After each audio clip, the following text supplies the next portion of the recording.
ইসলামী হুকুমাত কায়েম হয়, শুধু মানুষ নয়, আশরাফুল মখলুকাত শুধু নয়, জানোয়ারগুলি সুখে শান্তিতে বসবাস করতে পারবে।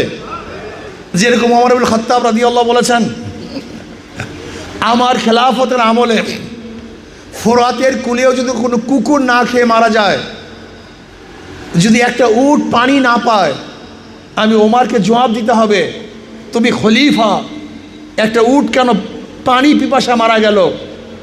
অর্থাৎ ইসলাম হুকুমা শুধু মানুষের জন্য কল্যাণ নয়, গোটা মাখলুকাতের জন্য কল্যাণ।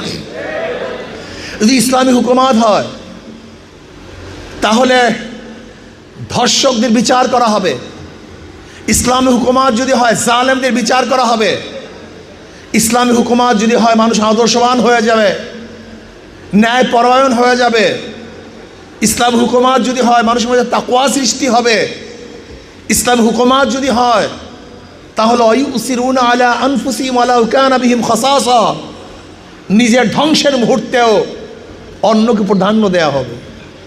ইসলামী হুকুমাত হয় তাহলে বিশ্বাস করি আগামী 5-10 বছরের মধ্যে বাংলাদেশের সমস্ত মানুষ দরিদ্র সীমার উপরে চলে যাবে। সমস্ত মানুষ দরিদ্র সীমার উপরে চলে যাবে। ইসলামী হুকুমাত হয় বাংলাদেশ থেকে হাজার হাজার লক্ষ লক্ষ কোটি টাকা বিদেশে পাচার হবে না। যদি ইসলামী হুকুমাত হয় কেউ 10 তলায় কেউ গাছতলায়, এই ভেদাভেদ অনেকটা কমে যাবে। ইসলামী হুকুমাত হয় অন্যায়ভাবে কোনো মানুষ জেলে ধুকে ধুকে মরবে না। যদি ইসলামী হুকুমাত হয় তাহলে অন্যায়কারীরা বুক ফুলিয়ে রাস্তায় হাঁটতেও পারবে না। যদি ইসলামী হুকুমাত হয় তাহলে দ্রব্যমূল্যের সব সময় নিয়ন্ত্রণে থাকার চেষ্টা করা হবে ইনশাআল্লাহ।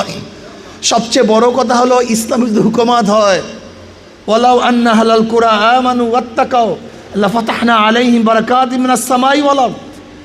ইসলামী হুকুমাত হয় আল্লাহ পাক রব্বুল আলামিন আসমান এবং জমিনের সমস্ত বরকতের দরজা খুলে দেবেন। এটা আল্লাহ পাকের ওয়াদা। ওয়ালাউ আন্না আহলাল কুরা আমানু ওয়াত্তাকাউ লাফাতাহনা আলাইহিম বারাকাতিম মিনাস সামাই ওয়াল আরদ। যদি ওই বস্তির লোকগুলি, গ্রামের লোকগুলি, এলাকার লোকে তাকওয়ালা হইতো, আল্লাহকে ভয় করত, তাহলে আল্লাহ পাক আসমান এবং জমিনের সমস্ত বরকতের দরজা খুলে দিতেন।